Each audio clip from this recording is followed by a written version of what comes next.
Þá tekur til máls hv. 7. þingmaður Norðausturkjördæmis Einar Brynjólfsson beinir fyrirspurn til hæstv. Heilbrigðisráðherra.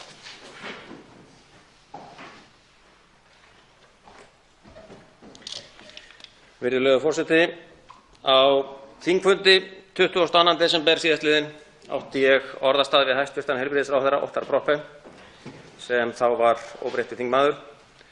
Ég spurði hann út í stefnu bjartrar framtíðar varðandi einkarekstur í heilbrigðiskerfinu og vísaði í máli mínu í heimasíðu flokksins.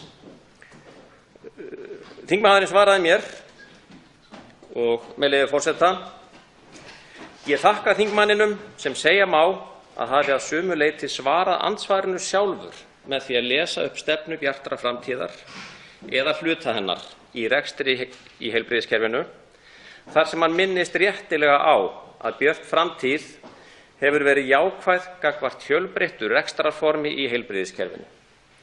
En eins og ég útskýri þetta betur, það er ekki laumuleg leið til að ljúga í gegn alræmdri og ískaldri einkavæðingu í kerfinu, heldur þvert á móti.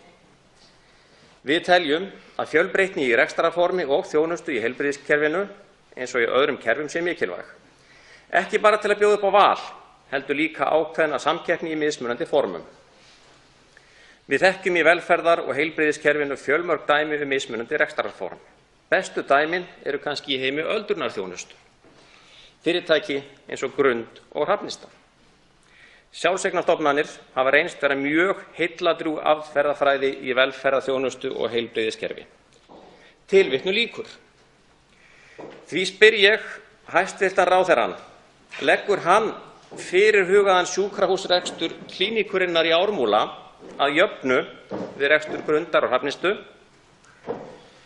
Og ef svo væri það ekki alræmd og ísköld einkavæðing, svo ég noti orð hæstv. ráðherra? Það tekur til máls hæstv. Heilbrigðisráðherra Óttar Proppé. Frú forseti, ég þakka þingmanninum fyrir fyrirspurnina og skörulega ræðu. Það er ánægjulegt að heyra vitna í sjálfan sig og mjög gaman að heyra hvað ég hef verið fljúgandi mælskur og talað gáfulega þarna í desember. Og ég vil bara nota tækifærið til þess að taka fullkomlega undir með sjálfum mér og standa við þær fullyrðingar sem komu fram í ræðu minni 22. desember. Stefna bjartrar framtíðar jákvæð gagnvart fjölbreyttu rekstrarformi, en það ekki gagnvart gróðavæðingu eða stórkostlegri einkavæðingu í heilbrigðiskerfinu.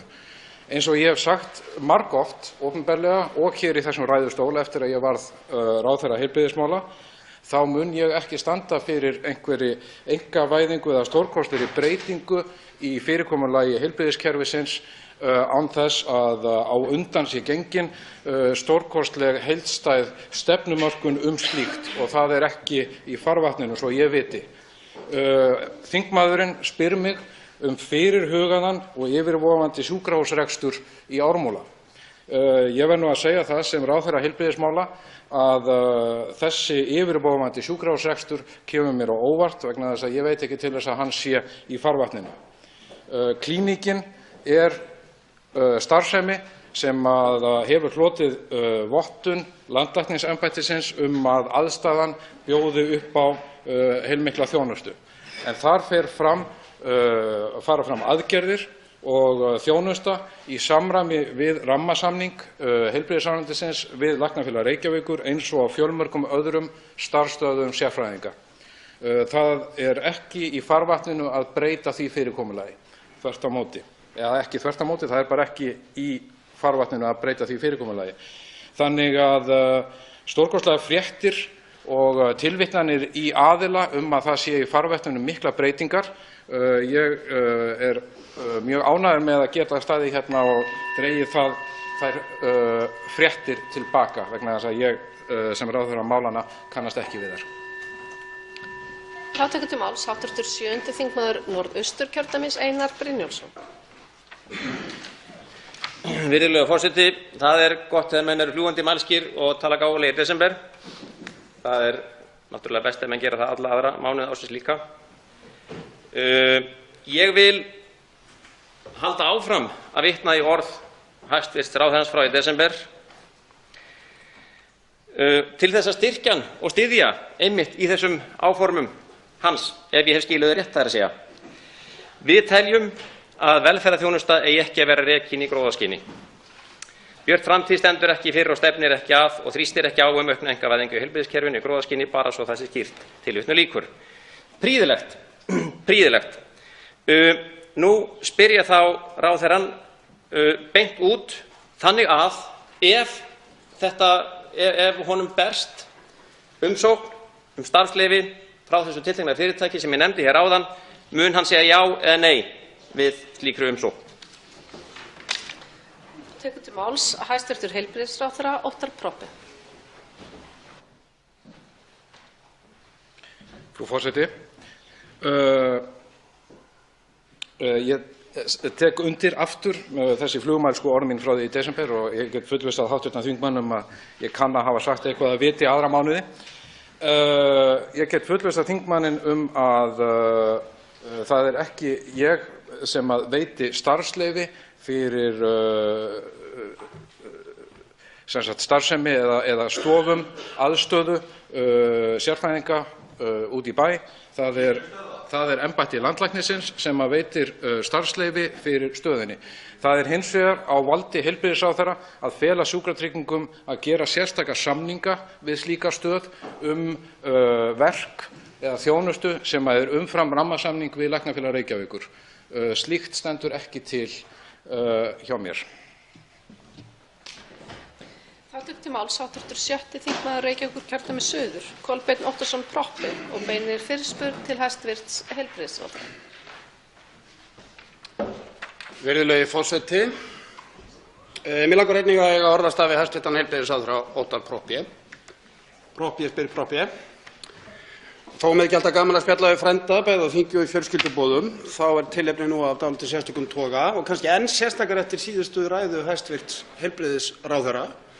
Ég gat ekki betur heyrt á máli hæstv. ráðherra en hann svaraði þeirri spurningu hvort það ætti að gera samning við Sjúkratryggingar varðandi klíníkuna að það ætti bara ekki að gera það, sem þýðir þá væntanlega að klíníkin og hennar starfsemi verður ekki að veruleika. En það hefur dálítið verið beðið eftir þessum svörum og það hefur því miður mikið verið þannig í þessar umræðu að þetta hefur farið að snúast einhver tæknilega atriði, tilvísanir hingað og þangað í starfsemi SÁÁ, Grund og fleira slíkt sem félagasamtök að reka. En það gleymist oft að það hvernig fer heilbrigðiskerfi okkar er pólitík. Og það er flokka, stjórnmálaflokka og alþingismanna og sér í lagi hæstv. ráðherra að vera með stefnu í pólitík. Og það á að vera hverjum þeim sem sest á ráðherrastól einfalt mál að segja hreint út hvort að viðkomandi sé fylgjandi því að sjúkrahús eða starfsemi af þessum toga sé í gangi, verði leyfð eða ekki. Það er ekki tæknilegt atriði, það er beinlínis pólitík sem hægt er að takast á. Og hér hefur hv. þingmaður Einar Brynjólfsson áður vitnað í stefnu Bjartrar framtíðar, þar sem talað er að opna meira fyrir fjölbreytilegri rekstrar- og þjónustuform. En mig langar þá að spyrja hæstv. heilbrigðisráðherra aftur að þessu sama. Er það tilfellið að það á að segja nei við beiðni samning klíníkurinnar við Sjúkratryggingar? Þá tekur til máls hæstv. Heilbrigðisráðherra Óttarr Proppé. Virðulegur forseti, ég tek undir að það er alltaf gaman að ræða við frænda á hvaða vettvangi sem það er. Ég get ekki annað en endurtekið þau orð sem ég hef sagt hér í dag og áður í þessum ræðustóli, endurtekið og tekið undir þau orð mín sem að hv. þingmaður hér á undan vitnaði til, að þegar kemur að heilbrigðiskerfinu og rekstri í heilbrigðiskerfinu, það hefur Björt framtíð skýra stefnu. Sú stefna er samþykkt og var vitnað til í þeim orðastöðum í desember sem var verið að vitna til hérna rétt áðan. Þannig að ég mun þá endurtaka orð mín frá því hérna áðan, þó ég muni þeim kannski ekki orðrétt, að nei, það stendur ekki til hjá þeim ráðherra sem hér stendur að fela Sjúkratryggingum að gera sérstaka samninga við klíníkina eða aðra einkarekna starfsemi umfram þá rammasamninga sem nú þegar gilda við Læknafélag Reykjavíkur og læknar á klíníkinu og öðrum stöðvum hafa starfað eftir. Ég veit ekki hvort að ég get sagt þetta skýrar, þannig að ég kannski segi það bara einu sinni enn. Nei, það stendur ekki til hjá þeim sem hér stendur að fela Sjúkratryggingum að gera sérstaka samninga við klíníkina eða aðra sérfræðistöðvar rekstur umfram þann rekstur sem felst í rammasamningi við Læknafélag Reykjavíkur. Það í samræmi við stefnu Bjartrar framtíðar sem styður vissulega fjölbreytt rekstrarform eins og kom fram í tilvitnuninni, meðal annars þegar kemur að sjálfseignarstofnunum sem hafa margt verið mjög mikilvægur og farsæll hluti af íslensku heilbrigðiskerfi. Hins vegar að þá styð ég ekki og mun ekki styðja uppbyggingu á einkareknum sjúkrahúsum með heildstæðri þjónustu sem eru reknar í gróðaskyni. Það andstætt, held ég, tilfinningu okkar, allflestra ef ekki allra Íslendinga þegar kemur að almennri heilbrigðisþjónustu. Þá tekur til máls hv. 6. þingmaður Reykjavíkurkjördæmis suður, Kolbeinn Óttarsson Proppé. Virðulegi forseti, ég fagna þessum orðum hæstv. Heilbrigðisráðherra og jú, það alltaf hægt að segja hlutina aðeins skýrar. Það hægt að segja hvort maður telur að starfsemi af þessu tagi rúmist innan þess rammasamnings sem þegar í gangi við Læknafélag Reykjavíkur, hvort að maður haldi að starfsemin verði að veruleika, hvaða afleiðingar maður heldur að verði ef að starfsemin verður að veruleika, hvort sem með nýjum samningum eða þeim samningum sem nú þegar í gildi.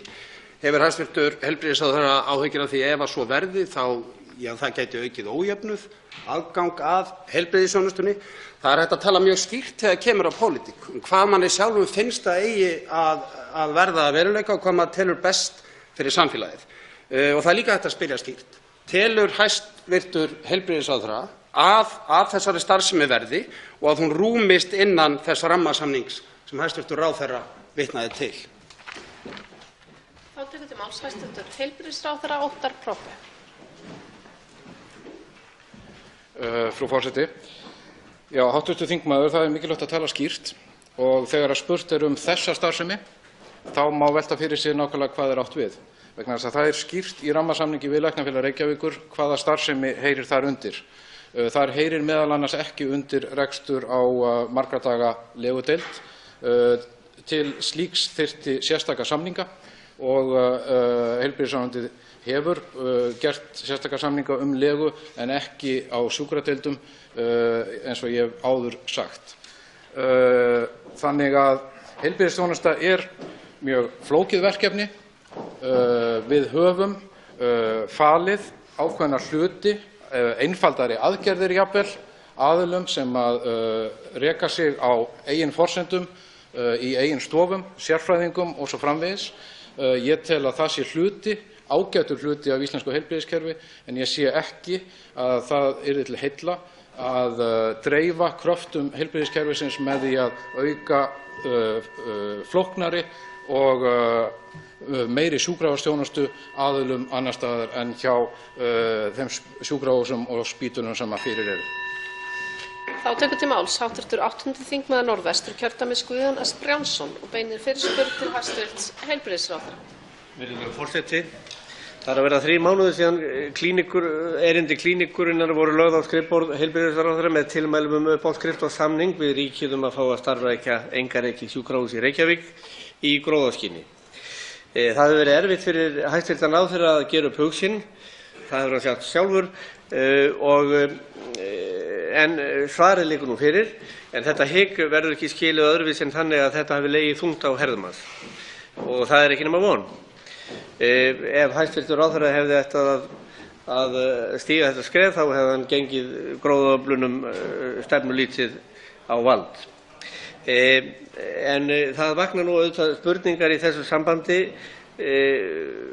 hvort að þetta hafi verið, hvort að engin flugufótur sé fyrir þeim fregnum sem við höfum að það væri komin á samningur þetta málefni. Og mér langar að spyrja líka viðbrögð ráðherra þá í framhaldinu varðandi þær aðgerðir sem að bíða? Það eru biðlistaaðgerðir, liðskiptaaðgerðir þar sem fleiri hundruð manns bíða eftir aðgerðum og konur bíða líka með vanda sinn í nokkrar hundruð konur.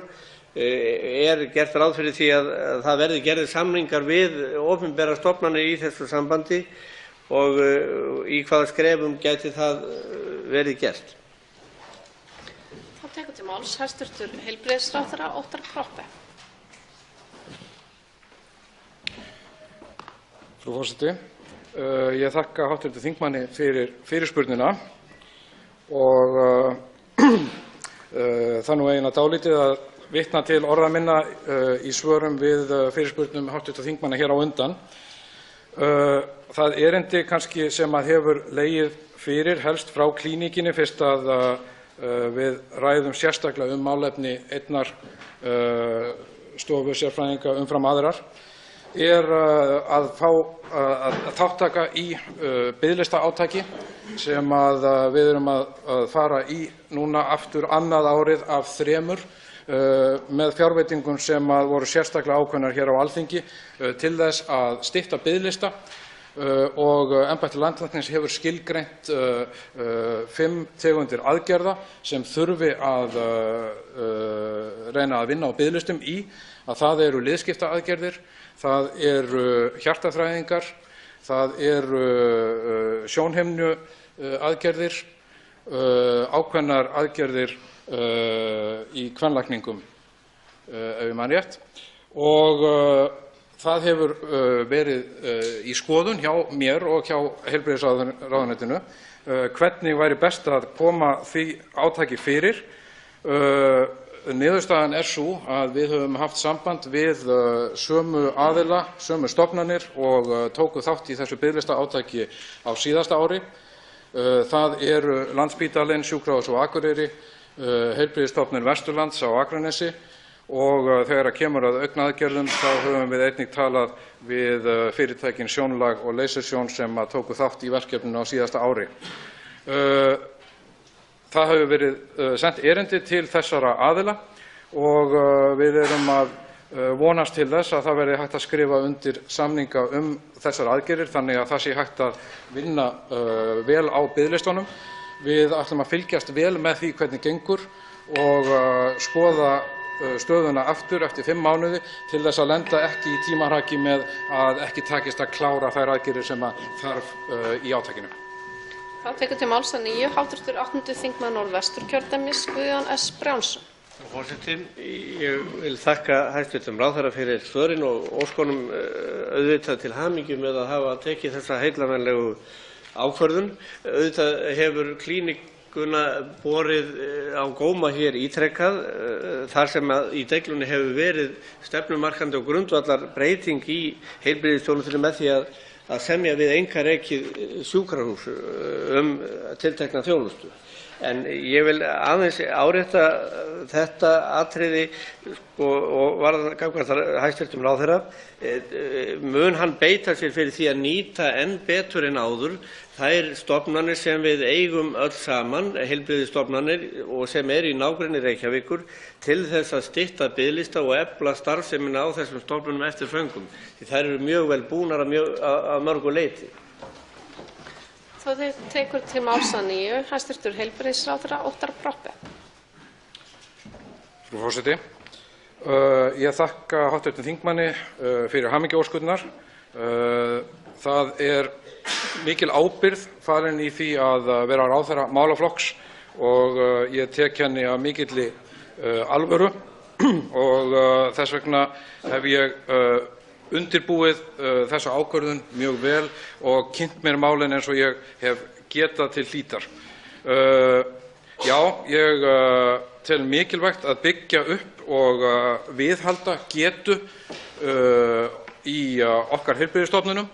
Því finnst mér mikilvægt í þessu biðlistaátaki að þær stofnanir sem leitað til, Landspítalinn, Sjúkrahúsið á Akureyri, Heilbrigðisstofnun Vesturlands, leiti einnig þegar til þess möguleiki að nýta aðstöðu og þjónustu annarra heilbrigðisstofnana þegar að því verður viðkomið til þess að byggja upp þessa getu og viðhalda getu í kjörmálum okkar. Það er hluti í raun og veru af fyrirmælum eða tilmælum sem við sendum til stofnananna. Þá tekur til máls hv. 3. þingmaður Norðausturkjördæmis, Björn Valur Gíslason, og beinir fyrirspurn til hæstv. Heilbrigðisráðherra.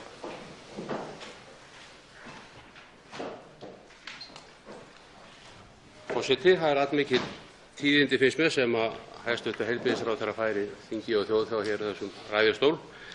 Það að segja, hann nokkuð afdráttarlaus, hæstv. ráðherrann, í afstöðu sinni að það verði ekki farið í stórfelldan einkarekstur í heilbrigðiskerfinu eins og greinilega hefur staðið til verið í umræðunni í það minnsta að gera. Að minnsta kosti eins og ráðherrann segir verður það ekki gert án stórkostlegs undirbúnings og umræðu. Í það minnsta í bili það slegið af miðað við orð ráðherra og ég fagna því mjög. Það greinilegt hins vegar að það tog og tos á milli stefnu stjórnarflokkanna og orða þingmanna og ráðherra stjórnarflokkanna í þessum málum. Stefna Sjálfstæðisflokksins er mjög skýr hvað varðar rekstur í heilbrigðismálum. Það að segja, það lagt upp með ekki bara fjölbreyttu rekstrarformi, heldur meira með einkavæðingu heldur en opinberum rekstri.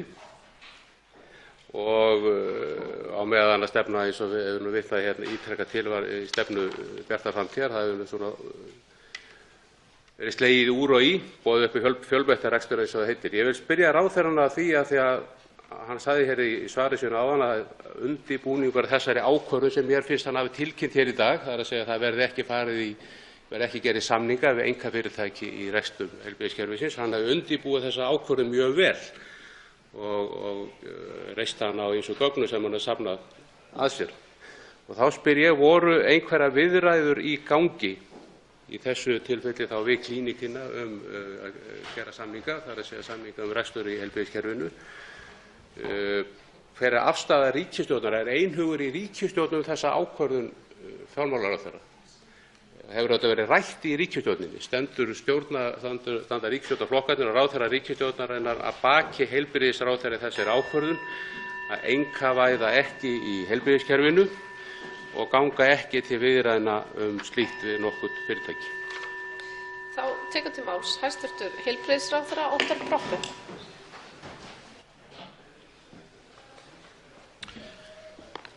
Frú forseti, ég þakka hv. þingmanni fyrirspurnina sem ég skal reyna að svara. Ég vil nú að vísu vera ósammála hv. þingmanni að það séu sérstök tíðindi að ég segja að ég mun ekki standa fyrir sérstökum einkarekstri eða einkavæðingu á heilbrigðiskerfinu án þess að það séu stórkostlegar umræður eða undirbúningur undir slíkt, því þetta hef ég margoft sagt, meðal annars hér úr þessum stól, og einungis að ítreka þau orð mín. Þegar ég var að ræða undirbúning ákvörðunar minnar hér rétt áðan, þá var ég að ræða þessa niðurstöðu það hverjum og hvaða stofnunum er falið að taka þátt í biðlistaátakinu hér núna í ár.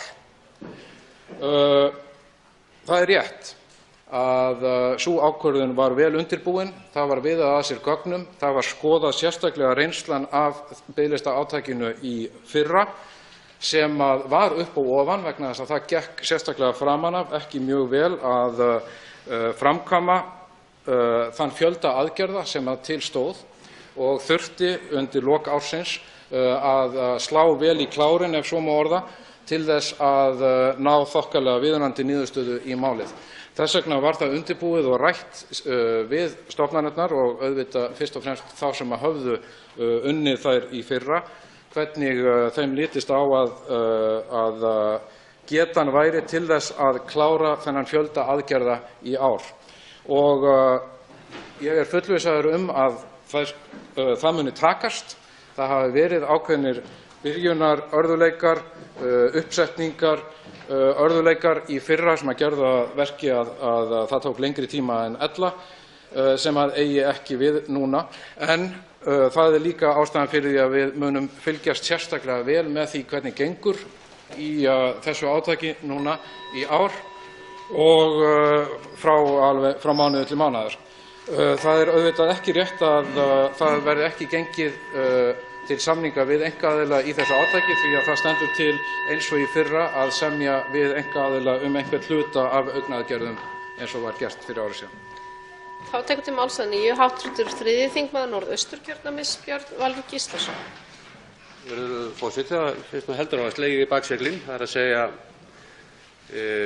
að ástæðan á baki þessari ákvörðun hæstv. ráðherra virðist vera sú að hann hafi kannað þá hvort það sé hægt að gera þetta akkúrat í augnablikinu einhvers staðar annars staðar, þá í opinberum stofnunum. Og það sem yfirflýtur þá, að það verður þá leitað til einkaaðila. Það er að segja að það sem flýtur yfir það sem er getun og það sem er í kerfinu í dag, því verður þá veitt til einkaaðila, hafi ég skilið orð hæstv. ráðherra rétt. Það er þá sem sagt engin pólitísk sýn á bak við þessa ákvörðun. Það er engin stefna, það er engin pólitísk sýn Bjartar framtíðar og þá heilbrigðisráðherra hæstv. Í þessu. Það er að segja sú sýn að opinber heilbrigðisrekstur skuli vera í forgangi umfram einkarekstur. Heldur það hvernig staðan er akkúrat í dag, það sé hægt að snýta meira út úr opinberum stofnunum og það sem yfirflýtur að það verður þá leitað til einkaaðila með það. Þetta veldur með vonbrigðum og þetta undirstrikar svona kveikir upp vafa hjá mér þau orð sem að hæstv. ráðherra sagði hér áðan ítrekað að það verður þá ekki ráðist í frekari einkavæðingu í heilbrigðiskerfinu nema að vel undirbúnu máli.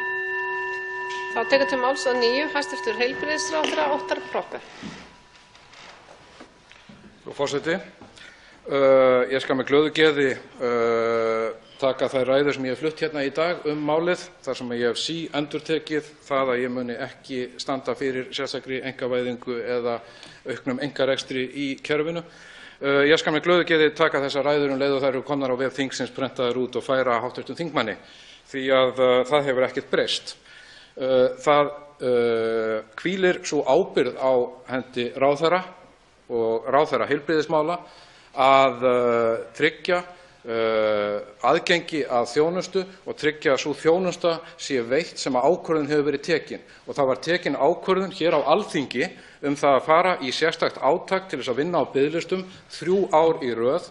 Það var byrjað á þessu átaki í fyrra, það er verið að halda því áfram í ár og það er á ábyrgð heilbrigðisráðherra að undirbúa slíka aðgerð og gera það á þann veg að það sé víst að það verði hægt að framkvæma þær aðgerðir sem að til stendur. Það var ekki hluti af þessum undirbúningi að velta því fyrir mér hvort að það væri mín persónulega skoðun eða míns flokk að við ætluðum að breyta stefnu í miðri á. Það hefur ekki staðið til. Undirbúningur af þessari ákvörðun er eingöngu til þess að tryggja það að verkið verði unnið og að almenningur og þeir sem þurfa muni fá að njóta þeirra aðgerða sem til stendur.